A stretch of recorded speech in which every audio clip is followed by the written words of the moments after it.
Bharatiya Janata party में संगठन के चुनाव की शुगबुगाहट अब तेज हो गई है। बूथ केंद्रों में जो 1407 बूथ हैं सिवनी जिले के, उनमें चुनाव के नाम पर निर्वाचन कर लिया गया है और अब संगठन की सबसे महत्वपूर्ण इकाई जो मंडल अध्यक्ष कहते हैं, उसके चुनाव की तैयारी हो रही है।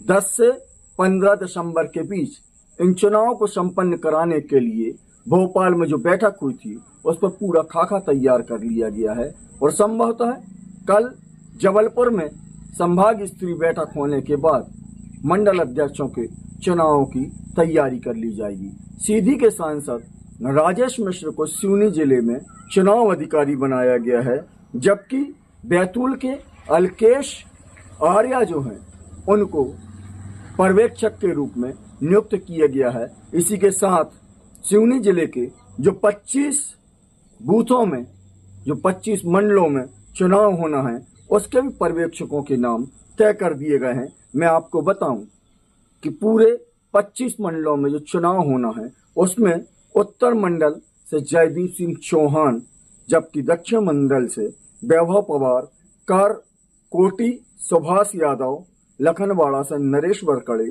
मंगवानी से गोमती ठाकुर, बंडोल से श्रीराम ठाकुर, चमारी से देवी सिंह बघेल, बीजा देवरी से मीना बिसेन, बरघाट से राकेश पाल सिंह, धारणा से संजीव मिश्रा, गंगेरुआ से गजाधर पंचेश्वर, कोरई से शिव सनोड़िया, कोरई के बाद शुक्तरा से परशुराम सनोड़िया, केवलारी से ज्ञानचंद सनोड़िया, पलारी से अभिजीत सिंह चौहान, कानीवाड़ा से अनिल गोल्हानी, उगली राजेश उपाध्याय, धनोरा श्रीनिवास मूर्ति, जबकि छपारा से ढाल सिंह बिसेन, लखनदौन में अजय डागोरिया, आदेगांव में लालू राय, धूमा से नीता पटेरिया, कहानी में राजेश त्रिवेदी, घनसौर में दीपक नकपरे और 25वें मंडल केदारपुर में मुकेश बघेल पर्यवेक्षक के रूप में संगठन में होने वाले मंडल अध्यक्ष के चुनाव का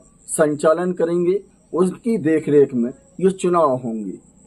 25 मंडल सिवनी जिले में हैं, जिनमें मंडल अध्यक्ष के चुनाव होना है और इस बार संगठन ने मंडल अध्यक्ष के जो कैंडिडेट होंगे उसकी आयु सीमा में भी वृद्धि कर दी है।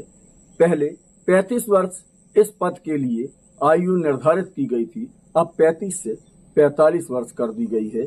अंदर खाने की अगर बात करें तो इन संगठन के चुनाव में जो सत्ता की भागीदारी होती है, जो निर्वाचित जनप्रतिनिधि है, खासकर मैं सांसद और विधायकों की बात कर रहा हूं, उन्हें हिदायत दे दी गई है कि वे संगठन के चुनाव में इंटरफेयर कम ही करेंगे। और इस लिहाज से अगर देखा जाए तो यह संगठन के जो 25 मंडलों में चुनाव होने हैं वो काफी महत्वपूर्ण हो जाते हैं। 25 पर्यवेक्षक मंडलों में पहुंचकर चुनाव संपन्न कराएंगे और चुनाव के नाम पर यह कहा जा रहा है कि आपसी साझेदारी, आपसी सहमति के साथ ही इन मंडल अध्यक्षों का चुनाव कराया जाएगा। एक अंदर खाने की बात और है, जो कहा जा रहा है कि मंडल अध्यक्ष जो 25 अभी काबिज हैं, जो भी पद पर आसीन हैं, जरूरत पड़ने पर ही उनमें से किसी को दोबारा अध्यक्ष बनाया जा सकता है। अन्यथा जो नए लोग हैं, नए चेहरे हैं, उनको भागीदारी संगठन में देने के लिए और जिम्मेदारी देने के लिए निर्देश दिए गए हैं। कल जबलपुर में संभाग स्तरीय बैठक है और उसके बाद फिर चुनाव की गतिविधियां चालू हो जाएंगी।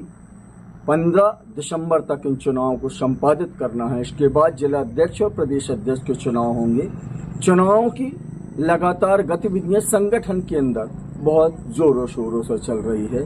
25 मंडल अध्यक्ष बनाए जाने हैं और ये जो अभी पर्यवेक्षक नियुक्त हुए हैं, जिनका मैंने अभी नाम लिया है, इसमें नरेश वरकड़े एक आदिवासी चेहरा है। केवलारी और सिवनी सामान्य विधानसभा क्षेत्र कहलाते हैं, जबकि लखनदौन और बरघाट आदिवासी कोटे के लिए रिजर्व किया गया है। 25 जो मंडल अध्यक्ष बनाए जाने हैं वे सिवनी जिले के 4 विधानसभा क्षेत्रों के विभिन्न ग्रामों से, विभिन्न मंडलों से निकालकर इन 25 मंडलों का संगठन का ढांचा तैयार किया जाएगा। इसके बाद जिला अध्यक्ष का चुनाव कराया जाएगा। पर्यवेक्षकों में एकमात्र नरेश वरकड़े आदिवासी चेहरे के रूप में पर्यवेक्षक बन के जाएंगे। लखनादौन और बरघाट आदिवासी वर्ग के कोटे के लिए विधानसभा रिजर्व करी गई है। इसके पहले जो 25 मंडल अध्यक्ष हुआ करते थे उसमें आदिवासी चेहरे को कितना प्रतिनिधित्व दिया जाता था, यह देखने वाली बात थी। पर अभी जो 25 मंडलों के चुनाव होना है, इसमें आदिवासी और महिलाओं को कितना प्रतिनिधित्व दिया जाएगा, यह आने वाला भविष्य देखेगा। हालांकि जब भी राजनीतिक दल चुनाव आते हैं और वोट चाहिए होता है, बटन दबाना रहता है, तो आदिवासी वर्ग की बड़ी हिमायती बनती है, पिछड़ा वर्ग और महिलाओं की बड़ी हिमायती बनती है। पर संगठन के जब चुनाव होते हैं तो संगठन के चुनाव में उनकी भागीदारी लगभग शून्य होती है। लखनादौन और बरघाट जो विधानसभा क्षेत्र है, यह विशुद्ध रूप से आदिवासी बाहुल्य क्षेत्र माने जाते हैं। तो इस बार भारतीय जनता पार्टी के जो 25 मंडल अध्यक्ष बनना है, उसमें कितने आदिवासी चेहरों को प्रतिनिधित्व दिया जाएगा, यह देखने वाली बात होगी।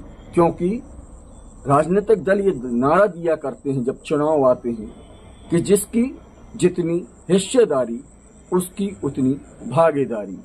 आदिवासी वर्ग और महिला वर्ग, महिलाओं को भी 33% का आरक्षण देने की हिमायत राजनीतिक दल करते हैं।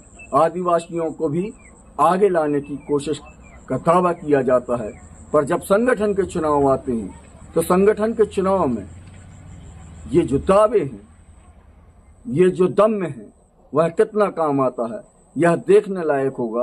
बहरहाल कल या परसों से मंडल अध्यक्षों के चुनाव के लिए जो 25 पर्यवेक्षक नियुक्त किए गए हैं, ये मंडलों में जाकर रायशुमारी करेंगे और आपसी समन्वय के साथ एक नाम निकालेंगे। तो देखना यह होगा कि 25 मंडल अध्यक्षों में आदिवासी वर्ग को कितना प्रतिनिधित्व मिलता है। वहीं महिलाओं की हिमायत करने का दम में भरने वाली भारतीय जनता पार्टी के मंडल अध्यक्षों में महिला शक्ति के नाम कितना आगे आता है। देखते रहते हैं, सुनते रहते हैं, समझते रहते हैं और जो भी बात हम तक आएगी उसे आप तक लाने का प्रयास करते रहते हैं। मुझे दीजिए आज्ञा। नमस्कार।